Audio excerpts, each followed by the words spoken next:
नमस्कार सुप्रभात आमार बंधुरा जे जेखाने आछो निश्चयई खूब भालो आछो और आमी तो भीषण भालो आछि और आमी एखन आछि बापेर बाड़ीते। तो देखो कोथाय जाच्छि जाच्छि होच्छे बोनेर बाड़ी, ताई टोटो धरे नियेछि और सकाल 6टाय जेहेतु ट्रेन तो सेई हिसाबे रेडी हये बेर होते हयेछे।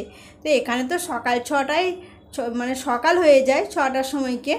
तो बोनेर बाड़ी जाচ্ছি अनेक दिन पर बोनेर साथे देखा होबे जेहेतु एखन बोनेर बिये हये गेছে, ना होले आमी बापेर बाड़ीते एलेई तो बोन सब समय थाकतो, टाइम पेरिये जेत। और এই কয়েকদিন একদম ভালো লাগছিল না বোনকে ছাড়া, যেহেতু আমার বিয়ে হওয়ার পর থেকেই এটাই অভ্যাস ছিল যে দুই বোনে একসাথে থাকতাম। তো ও এখন থাকে কলকাতায় বাগনানে, তো আমি যাচ্ছি ওর সাথে দেখা করতে, ও পরে আসবে। আর বোনেরই আসার কথা ছিল যেহেতু ওর বরের ছুটি পায়নি তাই ও আর আসতে পারলো না, আমি চলে যাচ্ছি। এই যে ট্রেন ঢুকছে আর আমাদের বাড়ি থেকে স্টেশন একদম 5 থেকে 7 মিনিটের রাস্তা। এই যে রোহিত দাঁড়িয়ে আছে এখানটায় ব্যাগ নিয়ে।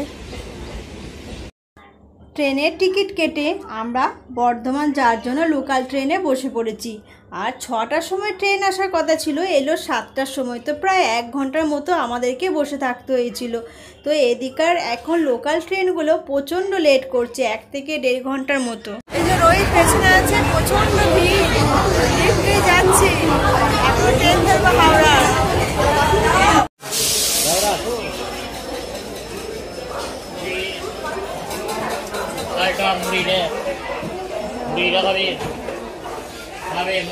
জানলা দিকে বস রোহিত। কলকাতায় এসেছি আর ঝালমুড়ি খাবো না, এটা কি হলে হয়? তাই দেখো লোকাল ট্রেনে বসা মাত্রই যে ঝালমুড়ি এসেছে, আসা মাত্রই ঝালমুড়ি নিয়ে নিয়েছি মা আর ছেলে দুজন মিলে। বলেছি ওই যে যতদিন থাকবো ততদিন ঝালমুড়ি খাবো।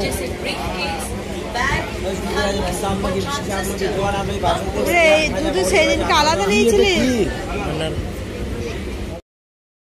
আর এদিকে দেখো লোকাল ট্রেনে ভাত খেয়ে হজম করার জন্য কত কি জিনিস বিক্রি করতে এসছে। জোয়ান, আনারদানা। তো আমার ছেলে তো আনারদানা নেবে, ও ভীষণ ভালোবাসে, তো ওই জন্য ওর জন্য একটা কোটো নেওয়া হলো। আর এই গরমে শসা বিক্রি হচ্ছিল, তাই ভাবলাম চলো একটু শসাও খেয়ে নিই, যেহেতু অনেকটা ট্রাভেল করে যেতে হবে। তো দেখো আমরা এখন কলকাতায় মানে হাওড়ায় নেমে পড়েছি।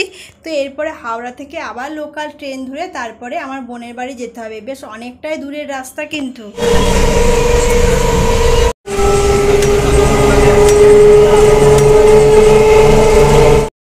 আমরা এখন বাগনান স্টেশনে নেমে অটো ধরে নিয়েছি। না সরি অটো না, টোটো।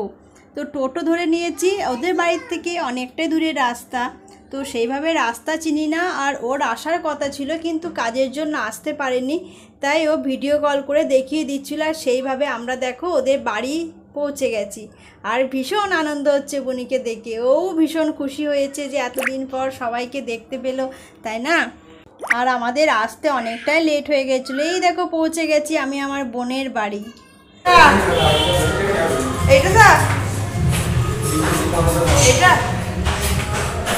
আসা মাত্রই বোন দিয়ে দিয়েছে মিষ্টি, আর মিষ্টি মানেই রসগোল্লা কলকাতার। তো কলকাতায় এসেছি, রসগোল্লা না খেলে হয়? তো দেখো আর এখানকার ওদের রসগোল্লাগুলো এত টেস্টি ছিল খেতে, কি বলবো, এত নরম। তো আমার ছেলের বরের সবারই পছন্দ হয়েছিল। তো দেখো এখানে বুনিও খাইয়ে দিচ্ছে আমাকে, বুনিও খাইয়ে দিচ্ছে, আমিও বুনিকে খাইয়ে দিচ্ছি। তো দেখো দুই বোনে যদি এতদিন পর দেখা হয় কতটা যে আনন্দ হয় কি বলবো, যাদের বোন আছে তারাই বোঝো। আসার পর টিফিনও করা হয়েছিল একটু, যেহেতু বোনও সকাল থেকে কিছু খায়নি আমাদের জন্য আর কি, যে আসবে তারপর একসাথে খাবো। তো টিফিন করে তারপরে স্নান সেরে আমরা এখন ছাদে চলে এসেছি। আর সবার স্নান হয়ে গেছে, আর এত গরম পড়েছিল কি বলবো। আর ট্রেনেও হয়েছিল সেই হারে ভিড়। তো ট্রেনে যেগুলো রোহিত পরে এসেছিলো, আমিও স্নান করলাম, সেগুলো কাঁচা হয়ে গেছে। তো বোন বললো চল ছাদে মেলে দিয়ে আসি, তো সেই জন্য ছাদে আসা। আর ছাদের ভিউটা দেখো এত সুন্দর, ওদের মানে চারিপাশটা পুরোটাই গাছপালা, বেশিরভাগ নারকেল গাছ রয়েছে, ভীষণ সুন্দর। আর পাশেই না নাম সংকীর্তন হচ্ছিল। তো আমরা যতগুলো ভয়েস অ্যাড দিয়েছি আর কি, মানে দেখছি, তারপরে মানে নাম সংকীর্তনটা আর কি যেহেতু মাইক দিয়ে বাজছিল, তো বুঝতেই পারছো কী হবে। তো সেই জন্য আর কি মিউট করে দিয়ে আমি ভয়েস অ্যাড দিচ্ছি। আর ছাদের ভিউটা প্রচণ্ড সুন্দর, আমার তো জায়গাটা ভীষণ পছন্দ হয়েছিল।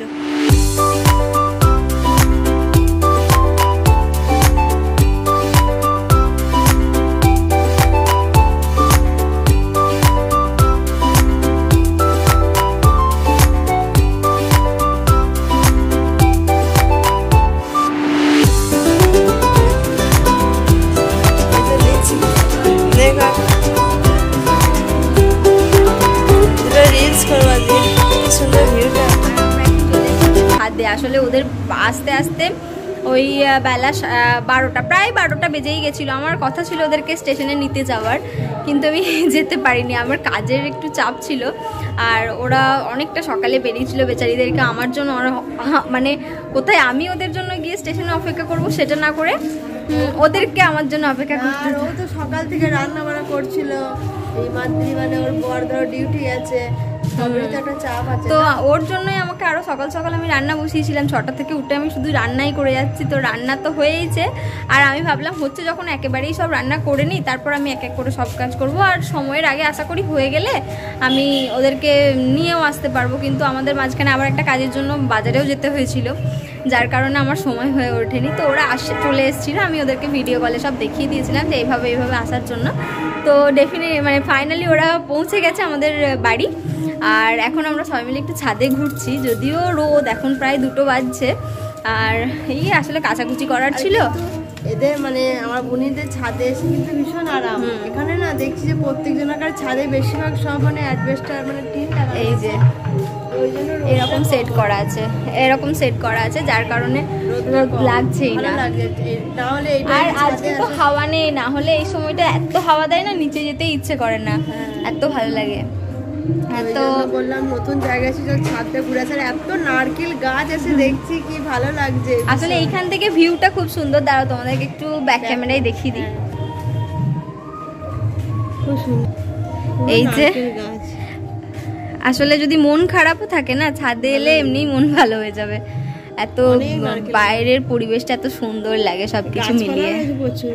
হ্যাঁ, ওই জন্য হাওয়াও দেয় খুব ভালো, আমাদের ঘরগুলোতেও খুব ভালো হাওয়া। হ্যাঁ, আমাদের রুমের ভিতরগুলো কত ঠান্ডা। তো এই হচ্ছে আমরা দুইজনে, আর দেখা হলো সেই আমার বিয়ের সময় দেখা হয়েছিল। তারপরে আবার এই এখন প্রায় 1.5 বছর হয়ে গেল, তারপরে দেখা হচ্ছে বিয়ের পর। আর কাছে আছে বলে তাই দেখাটাও হলো। হ্যাঁ, এইবারে যে আমাদের দেখা হবে সেটাও আমাদের জানা ছিল না, মানে সবটাই কোইন্সিডেন্টলি হয়েছে। আমাদের তো এখানে থাকারই কথা ছিল না। আমি ভাবতাম যে তোরা এলে আমার সাথে আর দেখা হবে না, ও ভাবতো যে ও এলে আমাদের সাথে আর দেখা হবে না। ফাইনালি দেখা হলো। আর এই আমাদের বাড়িও আসতে পেরেছে, কারণ আমরা যদি দিল্লিতে থাকতাম তাহলে তো ওরা এখানে কলকাতায় এলে দেখাই হতো না। আর আবার ওকে তোদেরকে রোজে আবার আমাদের বাড়ি যেতে হতো, দিল্লি আলাদা করে প্ল্যান করে যেতে হতো। কিন্তু এটা কি হলো, কিন্তু হয়ে ওঠে না সবসময়, অনেকটা দূর যেহেতু, এটা কাছে বলে হয়ে গেল আশা। আর এসব ভালো লাগছে ভীষণ। তো আমরা ছাদে এসেছিলাম একটু জামা কাপড় মিলতে, আর এখন প্রায় 2টো বেজে গেছে নাকি রে? হ্যাঁ, 2টো বেজে গেছে। তো চলো নিচে যাবো, এরপর খাওয়া দাওয়া করবো, তারপর আবার দেখা হবে। তো চলো ভিডিওটা কন্টিনিউ করো। কে বুনবো কে মাসি কিছু বুঝতে যাচ্ছে না, এত লম্বা হয়ে গেছে, আমার ক্যামেরার ফ্রেম পেরিয়ে যাচ্ছে। তো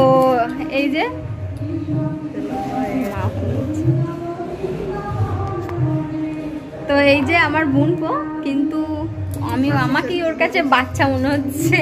ওর এমন ফিগার হয়ে গেছে, এত লম্বা হয়ে গেছে, আমার ক্যামেরা পেরিয়ে ওর সাথে ছবি তোলার জন্য আমাকে মই আনতে হবে, মানে টুল নিয়ে দাঁড়াতে হবে মনে হচ্ছে।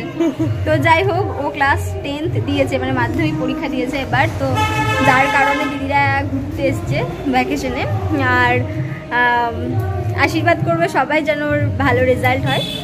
আর তো চলো আর কিছু না, এবার নিচে যাই। আমার বুনি এখন খাবার পরিবেশনের জন্য ব্যস্ত হয়ে উঠে পড়েছে, যে দিদি জামাইবু এসছে কতক্ষণে খেতে দেবো। দেখো সাজিয়ে বসে পড়ে যায় কি সাজানোর জন্য।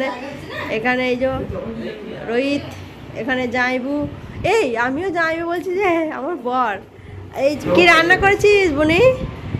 আজকে রান্না করেছি, এদিকে ছড়ায় তাহলে দেখাচ্ছি এক এক করে। হ্যাঁ, প্রথমে ভাজা দিয়ে শুরু করিস। এখানে রয়েছে কলমি শাক ভাজা, তারপর রয়েছে পটল ভাজা, মাছ ভাজা, আর এটা হচ্ছে মাছের তেল ভাজা। বাহ দারুণ। আর রয়েছে এদিকে ডাল, মসুর ডাল, আর মাছের ঝাল না, হ্যাঁ এটা কারি মতো করেছি।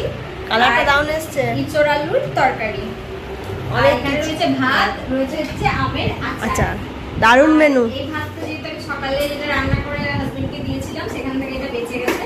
আর এখন এটা গরম ভাতের সাথে অ্যাড করে এটাকেও একটু গরম বানিয়ে নেবো। অনেক কিছু মেনু হয়েছে, বাপরে সকাল থেকে ওই জন্যই তো এত ব্যস্ত ছিলিস। এত কিছু মেনু করেছি বসে বসে, একা একা এই প্রথম সংসার, মেয়েটা অনেক পরিশ্রম হয়ে যায় আজকে সকাল থেকে। হ্যাঁ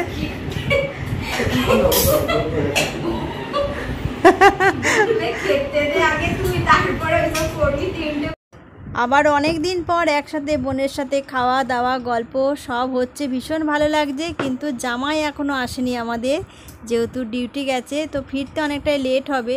তো চলো ভিডিওটা আজকের মতো